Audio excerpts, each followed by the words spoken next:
Hello बच्चों, कैसे हैं आप सभी लोग।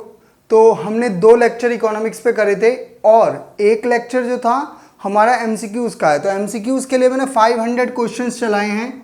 ये उन बच्चों के लिए हैं और वो भी सिर्फ इकोनॉमिक्स के, ठीक है। ये उन बच्चों के लिए जिनकी इकोनॉमिक्स पहले से क्या हो चुकी है, कंप्लीट है, जिन्होंने इकोनॉमिक्स कर रखी है। उनको सिर्फ एक अच्छा क्वेश्चन बैंक चाहिए with a good example, good illustrations के साथ, और जिसमें ज़्यादा अच्छे से एक्सप्लेन किया जा सके। तो ये जो है वो क्वेश्चंस जो हैं वो इंग्लिश में होंगे और उनका एक्सप्लेनेशन जो है वो हिंदी इंग्लिश दोनों में ही होगा। तो अगर आपको देखना चाहें तो आप जाके देख सकते हैं। अभी 15 क्वेश्चन ही अपलोड हुए हैं। धीरे धीरे करके मैं पूरे 500 क्वेश्चन आपके क्या कर दूंगा, अपलोड कर दूंगा। तो आप वहाँ पर भी इस सीरीज़ को जाके देख सकते हैं। आज का जो टॉपिक हम डिस्कस करने जा रहे हैं वो दोनों के पॉइंट ऑफ व्यू से बहुत इंपॉर्टेंट है। किन दोनों लोगों की बात कर रहा हूँ मैं, जो बच्चे बैंकिंग के एग्जाम की तैयारी कर रहे हैं उनके लिए भी, और जो एसएससी और अदर एग्जाम यूपीएससी या फिर यूपीपीसीएस, ठीक है, इन तरीके के जितने भी एग्जाम्स की तैयारी कर रहे हैं, ये सारे के सारे एग्जाम में आज का जो टॉपिक है द मोस्ट इंपॉर्टेंट टॉपिक है। आपके पेपर के अंदर इससे क्वेश्चन आएगा ही आएगा, क्योंकि पेपर में क्वेश्चन आता ही आता है, ठीक है। तो इस टॉपिक को बहुत ध्यान से समझना, ठीक है, और कोशिश करना कि इस पूरी वीडियो को फिनिश करने के बाद आप कहोगे तो मैं इसी सेम टॉपिक के ऊपर क्या कर दूंगा, आपके लिए एक एमसीक्यूज का सेट भी डाल दूंगा, जिससे आप लोगों को क्वेश्चन कैसे पूछे गए हैं वो भी पता चलता रहेगा। तो जो आज का टॉपिक है उसका नाम है भाई आरबीआई। सभी लोग, मतलब मुझे तो लगता नहीं है कि जो भी इस वीडियो को देख रहा होगा वो अवेयर नहीं होगा कि आरबीआई क्या है, ठीक है। आरबीआई क्या है आपका, आरबीआई की फुल फॉर्म है भारतीय रिजर्व बैंक ऑफ इंडिया, या जिसको हम बोलते हैं क्या आपका रिजर्व बैंक ऑफ इंडिया बोलते हैं। आज हम इस टॉपिक को बहुत ही डिटेल में डिस्कस करेंगे। हम डिस्कस करेंगे कि भाई आरबीआई क्या है, हम ये डिस्कस करेंगे आरबीआई की एस्टेब्लिशमेंट कैसे हुई, वो कौन सा कमीशन था जिसने एस्टेब्लिश करी, आरबीआई के फंक्शंस क्या हैं। हम ये भी जानने की कोशिश करेंगे कि आरबीआई जो आज आरबीआई आपको दिख रहा है, इसका हेडक्वार्टर इससे पहले कौन था, इसके कौन गवर्नर थे, इस तरीके की बातें। हम मौद्रिक पॉलिसी के बारे में बात करेंगे। और ये पूरा लेक्चर हिंदी मीडियम के बच्चों के लिए है। अगर आप इंग्लिश मीडियम के हैं और आपको हिंदी समझ में नहीं आती है तो extremely sorry, I will upload the English video also in upcoming days, ठीक है। तो मैं उसमें इंग्लिश कंटेंट आप लोगों को दे दूंगा, वो भी इंग्लिश में होगा। इंग्लिश समझते हो ना, हिंदी और इंग्लिश दोनों को मिला करके बाइलिंगुअल, ठीक है भाई। तो चलो स्टार्ट करते हैं। सबसे पहले समझते हैं कि भाई आरबीआई है क्या, आरबीआई क्या है, ठीक है। आरबीआई क्या है सबसे पहले जानो तो देखो, आरबीआई एक बैंक है, ठीक है सर। अब ये बैंक क्या होता है, नॉर्मली बैंक का काम जो होता है कि नॉर्मल बैंक जो होता है उसका काम क्या होता है, उसका काम होता है कि भाई वो 2 चीज़ें करता है, या तो जमाएं स्वीकार करता है, क्या जमाएं स्वीकार करता है, यानी आप अपना पैसा लेके जाते हो बैंक के पास और बैंक उसे क्या कर लेता है, रख लेता है, यानी पैसे को क्या कर लेता है, स्वीकार कर लेता है। ये बैंक के लिए ना लाइबिलिटी होती है, ये बैंक के लिए क्या होती है, लाइबिलिटीज होती है, यानी क्या कहते हैं, देयता होती है, क्योंकि बैंक को पैसा क्या करना होता है, वापस करना होता है। और दूसरा बैंक का काम क्या होता है, दूसरा काम होता है ऋण प्रदान करना। क्या प्रदान करना, ऋण प्रदान करना। देखो जैसे ही आप लोगों को पैसे की जरूरत होती है तो या तो आप अपने क्या कर सकते हो, किसी दोस्त से ले सकते हो, किसी रिश्तेदार से ले सकते हो, ठीक है, या फिर अपने मम्मी पापा से ले सकते हो। अगर वो ना दे रहे हों तो आप किसके पास जाओगे, आप बैंक के पास जाओगे। तो ये बैंक का काम होता है। जो ये काम कर रहा हो उसको हम बैंक कहते हैं। ऐसा नहीं है, जरूरी नहीं है कि जो ये काम करे उसको बैंक कहेंगे। जो आरबीआई के पास अपने आप को क्या कर देता है, रजिस्टर्ड करता है, जो भी बैंकिंग रेगुलेटिंग एक्ट के अंदर क्या करता है, अपने आप को रजिस्टर करता है, या जो आरबीआई ने बैंक बनने की कैपेबिलिटी दी है या जो एलिजिबिलिटी दी है वो जो फिलफिल करता है उसको बैंक कहेंगे, ठीक है। एक काम तो ये हो गया। तो सर आप कहोगे ना, सर मैं तो कभी बैंक आरबीआई में जाके पैसा जमा करा नहीं, तो सर आरबीआई बैंक कैसे हुआ। बच्चा ये बैंक तो है, पर ये कौन सा बैंक है, ये सेंट्रल बैंक है। कैसा बैंक है ये, सेंट्रल बैंक है, जिसको क्या बोलते हैं, केंद्रीय बैंक है भाई साहब। ये बैंक तो है पर कैसा बैंक है, केंद्रीय बैंक है। अब ये क्यों बनाया गया ये भी समझो। इसको बनाने के पीछे क्या रीजन था, इसका निर्माण क्यों करा गया।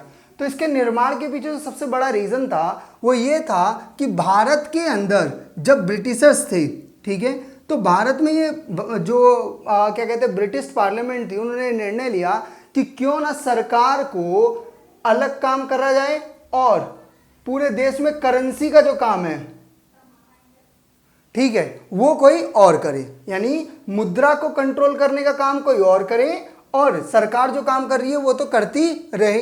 और बोलो सर ऐसा क्यों? क्योंकि अगर ऐसा नहीं होता तो कहीं ना कहीं ये प्रॉब्लम देखने को मिल जाती कि सरकार के पास बहुत सारा काम इकट्ठा हो जाता।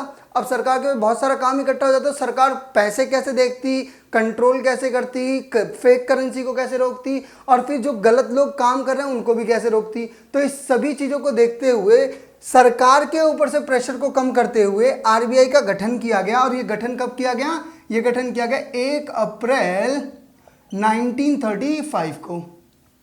1 अप्रैल 1935 को आरबीआई का गठन कर दिया गया और इसका हेडक्वार्टर बना दिया गया किसको? कोलकाता को। क्यों कोलकाता को?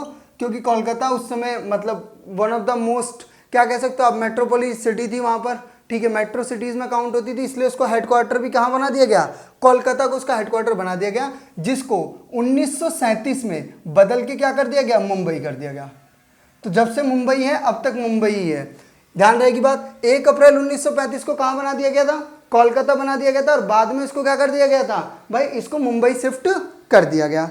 अब बात करते हैं कि आरबीआई की इस रिकमेंडेशन, इस कमेटी कौन थी जिसने इसको बोला कि भाई आरबीआई बनाने की जरूरत पड़ेगी?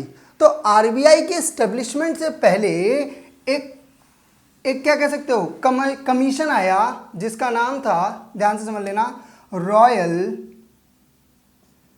Commission on Indian currency and finance.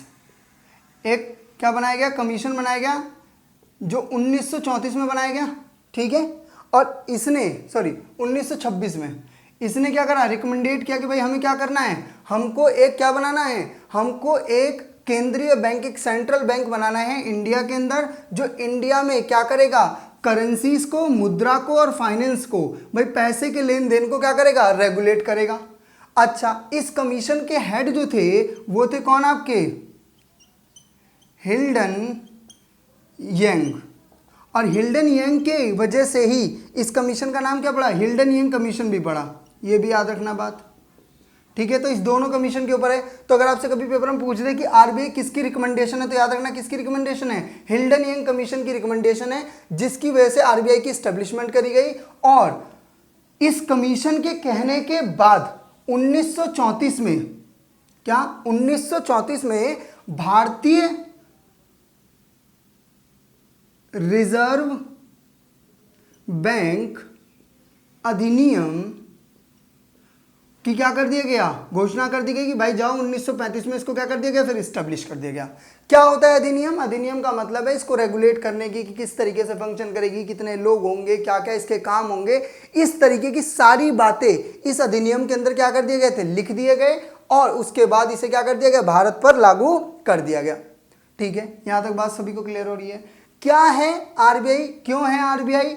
अब आरबीआई कैसे आया ये तो हमें पता चल गया। अब हम ये जानते हैं आखिर आरबीआई की जरूरत क्यों पड़ी, क्यों जरूरत थी हमें आरबीआई की। अगर आरबीआई नहीं होता तो क्या हो जाता ऐसा? तो आरबीआई को जो बनाने का पहला जो काम था, वो सबसे पहला काम था कि मुद्रा पर नियंत्रण करना। क्या करना? मुद्रा की पूर्ति पर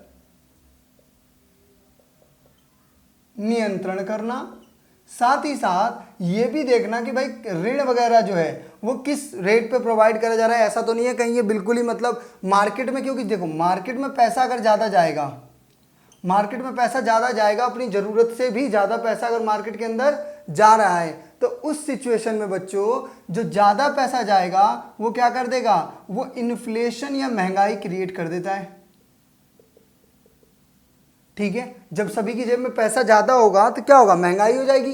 भाई लोगों के पास पैसा ज्यादा है, एक ही सामान का ज्यादा से ज्यादा पैसा देने की कोशिश करेंगे, ठीक है, और ज्यादा पैसा देने की कोशिश करेंगे तो चीज अपने आप ही क्या हो जाएगी? महंगी हो जाएगी। इसका मतलब क्या कि गरीब और गरीब होता चला जाएगा और अमीर होता चला जाएगा। महंगाई का सिंपल सा मतलब ये भी समझ सकते हो कि खरीदने की क्षमता जो है, खरीदने की जो क्षमता है, जो मात्रा है, वो क्या हो जाती है?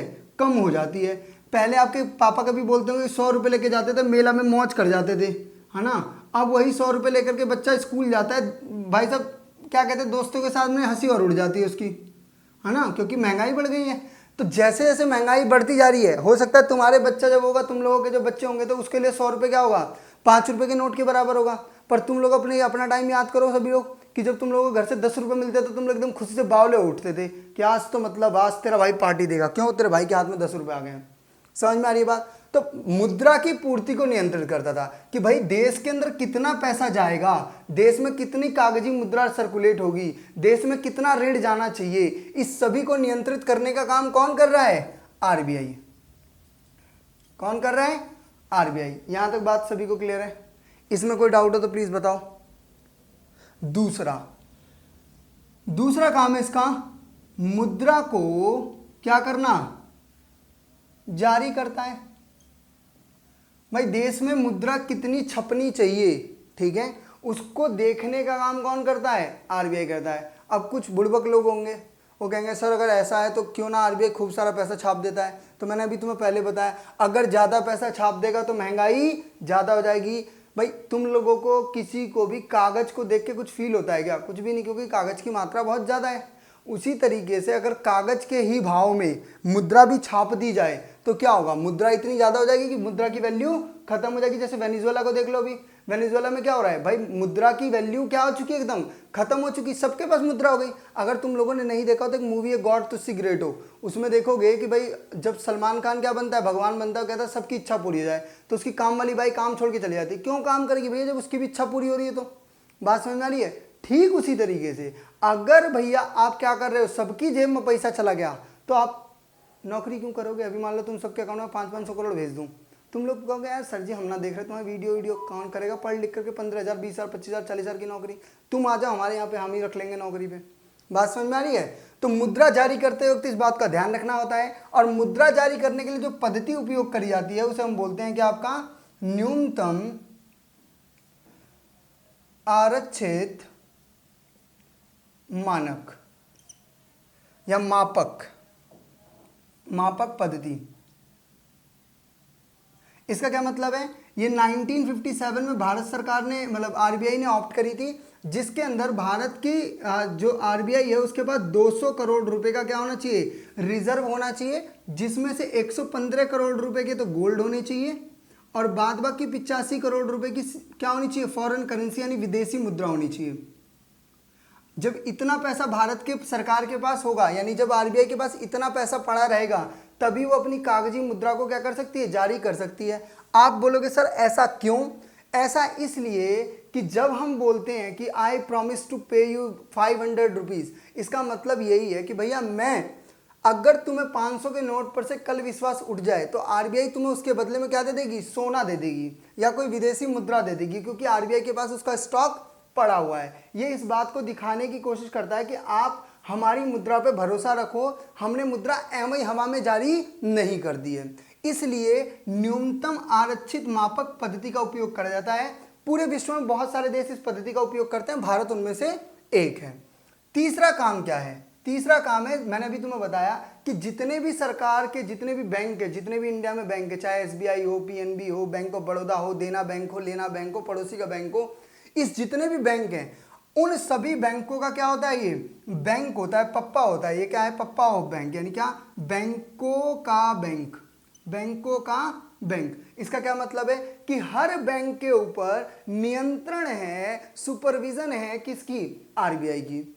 आप देखो, अगर आपने हर्षद मेहता वाला फ्रॉड देखा हो, अगर आपने वो मूवी देखी तो उसमें देखते हो कि एसबीआई किसके पास जाता है? आरबीआई के पास। और वो किससे डर रहा है? आरबीआई से डर रहा है, क्योंकि इन सभी को अपनी बैंक की बैलेंस शीट ले जाकर के किसको दिखानी होती है? आरबीआई को दिखानी होती है। और आरबीआई ही वार्न करता है कि भाई तुम किसी भी तरीके से फ्रॉड अकर मत होने दो, अगर फ्रॉड होगा तो आम जनता का बैंकिंग सिस्टम पर से भरोसा उठ जाएगा। और इसी चीज को देखने का काम कौन करता है? आरबीआई करती है। साथ ही साथ बालको आरबीआई जो है वो बैंकों के खाते को भी देखती है और जरूरत पड़ने पर बैंकों को क्या देती है? लोन भी देती है।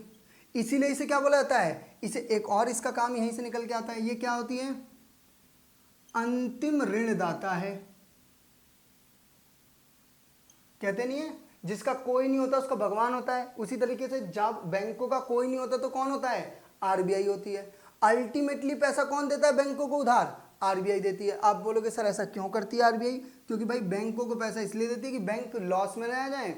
अगर बैंक लॉस में चला जाएगा तो आपका पैसा देगा नहीं, और आपका पैसा नहीं देगा तो आपका बैंकिंग सिस्टम से क्या हो जाएगा? भरोसा उठ जाएगा। और अगर आप अपना पैसा बैंक में जमा नहीं करोगे तो क्या होगा, आप अपना पैसा बैंक में नहीं जमा करोगे तो पैसा जो अर्थव्यवस्था है उसके चलन से क्या हो जाएगा, बाहर हो जाएगा। और जब चलन से बाहर हो जाएगा तो पैसा, मुद्रा की कमी हो जाएगी, और मुद्रा की कमी होने पर, जैसे मुद्रा की ज्यादा होने पर महंगाई आती है, वैसे ही मुद्रा की कमी होने पर क्या आ जाता है भैया, मंदी, जिसे हम क्या बोलते हैं आपका डिफ्लेशन। ठीक है, यानी यहां पर क्या है, यहां पे फ्री में कोई सामान बेच रहा है फिर भी आप लेने को तैयार नहीं हो क्योंकि आपके पास पैसा नहीं है। यहां पे खरीदने की क्षमता बढ़ जाती है पर खरीदने के लिए पैसा नहीं होता। खरीदने की क्या हो जाती है, क्षमता में क्या हो जाती है, वृद्धि हो जाती है, पर आपकी जेब में क्या नहीं होता है, पैसा ही नहीं होता है। ये बिल्कुल ऐसा ही है कि भाई जेठालाल को क्या हो रहा है, जेठालाल बोल रहा है कि 25,000 रुपए का टीवी है, एकदम सस्ता है, इससे ज्यादा सस्ता नहीं है, पर पोपटलाल लेने को तैयार नहीं। क्यों, पोपटलाल की जेब में पैसा ही नहीं है, मंदी आई हुई है। क्लियर है बात। कभी कभी आप पापा के साथ जाते हो तो आपके पापा देखते होंगे कनॉट प्लेस को देख के कि यहाँ जमीन पहले 4,000 रुपये गज मिल रही थी, तो आप पापा से पूछते तो नहीं हो, खैर क्योंकि पापा हैं, सूत देंगे, फायदा क्या, बट मन में तो आता है खरीद क्यों नहीं ली थी। पर पापा के भी मन में आता है उस समय 4,000 रुपये भी नहीं थे क्योंकि भारत उस समय मंदी के दौर में था। बात समझ में आ रही है, क्लियर हो रही है यहाँ पर बात। तो 4 कारण पढ़ लिए, एक तो मुद्रा की पूर्ति करता है, दूसरा मुद्रा को जारी करता है, तीसरा बैंकों का बैंक है, चौथा क्या कर रहा है, अंतिम ऋण दाता है, पांचवा काम क्या करता है भाई, सरकार का बैंक है। ये भी ध्यान रखना, सरकार का बैंक का क्या मतलब है, आप देखो जितने भी सरकार द्वारा बॉन्ड जारी करे जाते हैं, जितनी भी सरकार के द्वारा क्या करी जाती है, कोई गवर्नमेंट सिक्योरिटीज जारी करी जाती है, उन सबको बेचने का काम किसको दिया गया है, आरबीआई को दिया गया है। सरकार को ऋण की जरूरत पड़ जाए, सरकार को भी ऋण की जरूरत पड़ जाए तो सरकार अपने ऋण की भरपाई 3 जगह से करती है। कहां से, एक तो बाहर से, विदेश से लेगी, दूसरा वो पैसा लेती है कहां से, देशवासियों से यानी जनता से, और तीसरा वो पैसा लेती है आरबीआई से। तो आरबीआई एक तरीके से क्या है, सरकार का ऋणदाता है, साथ ही साथ सरकार के लिए एजेंट की तरह भी काम करता है। आईएमएफ, वर्ल्ड बैंक में जो रिप्रेजेंटेशन है इंडिया का, वो कौन कर रहा है, आरबीआई कर रही है। बात समझ में आ रही है, यहां तक क्लियर है इस पॉइंट पर, इसमें तो कोई इशू नहीं है किसी को। उसके बाद अगर देखोगे तो जो विदेशी मुद्रा है, विदेशी मुद्रा पर नियंत्रण भी, और साथ ही साथ क्या कह सकते हो, मैनेजमेंट भी करने का काम कौन करता है, आपका आरबीआई करती है। ये देखती है कि भाई कोई ऐसा तो नहीं है पैसा हवाले का जा रहा है, कहीं ऐसा तो नहीं है कि हम इतना ज़्यादा इंपोर्ट एक्सपोर्ट में बिजी हो गए हैं कि हमने अपनी विदेशी मुद्रा के भंडार को ही कम कर लिया है। विदेशी मुद्रा का भंडार कैसा है, जैसे मैं यूएसए से डील कर रहा हूं तो मेरे पास डॉलर आने चाहिए, ठीक है, और यूएसए के पास हमारी करेंसी जानी चाहिए, तो इस चीज के बीच में जो बैलेंस है वो बैलेंस बनाए रखने का भी काम कौन करता है, आरबीआई करता है। इतना सारा काम करता है आरबीआई, इसलिए हमें आरबीआई की जरूरत है। बात समझ में आ रही है, क्लियर है बात। जैसे तुम लोगों में से घर में कोई कई सारे लोग होंगे, जब उनके पापा ने तुम पे पैसा लगाना शुरू करा था तो असेट समझ के लगाया था, बाद में तुम ही लोग बैड डेप्ट निकल गए, बात अलग है। आरबीआई भी सेम काम करती है। आरबीआई का भी जो काम है वो यही है कि वो देश के अंदर मुद्रा पर नियंत्रण कर पाए। मुद्रा के कारण उत्पन्न होने वाली समस्याएं जो हैं, inflation, deflation, recession, stagflation, hyper inflation, इस तरीके की जो समस्याएं हैं, इन समस्याओं को कंट्रोल कर पाए। ये कंट्रोल करने के लिए हमने आरबीआई की स्टैब्लिशमेंट करी है। हमने क्या मतलब, अंग्रेजों ने करी है, और हमने इसको आगे बढ़ाया है। यहां तक बात, किसी को कोई डाउट हो तो प्लीज बताना मुझे, कोई दिक्कत। अब आपके दिमाग में एक क्वेश्चन आ रहा होगा, क्या सर ये सारा का सारा काम सिर्फ गवर्नर करता है? नहीं, इसे करने के लिए, दिख रहा है बोर्ड यहां पर, इसे करने के लिए क्या करे गए, एक भाई साहब गवर्नर होते हैं और 4 जो होते हैं वो होते हैं आपके उप गवर्नर, उप गवर्नर ही बोलते हैं ना, हाँ, डिप्टी गवर्नर जिसे बोलते हैं। 4 आपके क्या होते हैं, उप गवर्नर होते हैं, यानी एक गवर्नर और 4 उप गवर्नर होते हैं जो इन सभी चीजों पर काम करते हैं, इन सभी चीजों को देख रेख करने का उनका काम होता है। और भी बहुत बड़ा पैनल होता है, बट अभी इसको आप इतना ध्यान रख सकते हो, क्लियर है बात। अच्छा, एक और चीज याद रखना कि गवर्नर कौन है, ये आपको पता है गवर्नर कौन है भाई, बताओ आपके गवर्नर है इसका मतलब कौन, शक्तिकांत दास जी। और 4 गवर्नर कौन कौन से हैं ये जरूर नाम याद रखना। सबसे पहले गवर्नर जो है वो है टी रविशंकर, दूसरे गवर्नर है माइकल माइकल पात्रा, सम्मित पात्रा मत समझ लेना, माइकल पात्रा। तीसरे जो गवर्नर हैं वो हैं आपके महेश कुमार जैन, महेश कुमार जैन। और चौथे जो गवर्नर हैं वो हैं तुम्हारे कौन से, राजेश्वर रॉय,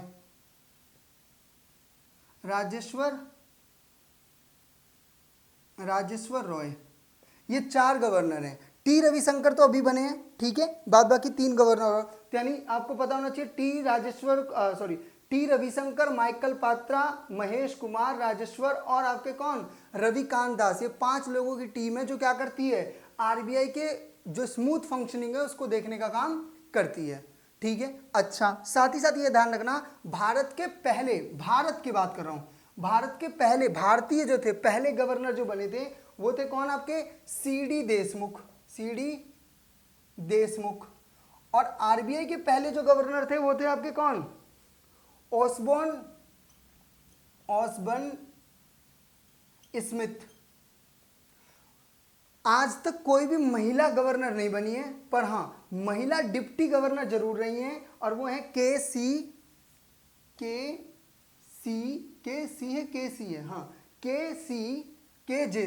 जे उदेशी। नाम याद रखना, पेपर में पूछ सकता है। ये इंडिया की फर्स्ट वुमेन डिप्टी गवर्नर है आरबीआई की, याद रहेगी बात। और एकमात्र गवर्नर जो प्रधानमंत्री बने वो कौन है, मनमोहन सिंह जी, ठीक है। फाइनेंस मिनिस्टर भी रहे, आरबीआई के गवर्नर भी रहे, और साथ ही साथ क्या रहे, देश के प्रधानमंत्री भी रहे। बहुत ही प्यारे व्यक्ति थे, कुछ नहीं बोलते थे। हमारे वाले बहुत बोलते हैं, दोनों से परेशान है लोग ठीक है ना, क्लियर है बात यहाँ पर। तो ये था आरबीआई का फंक्शन। अब इसके बाद हम पढ़ेंगे जो बात है वो है आरबीआई किस तरीके से, अभी आपने देखा कि मुद्रा की पूर्ति को नियंत्रित तो करता है, पर वो किस तरीके से मुद्रा की पूर्ति को नियंत्रित करता है इसे हम देखेंगे, ठीक है। तब तक आप इसे कॉपी कर लो, चलो।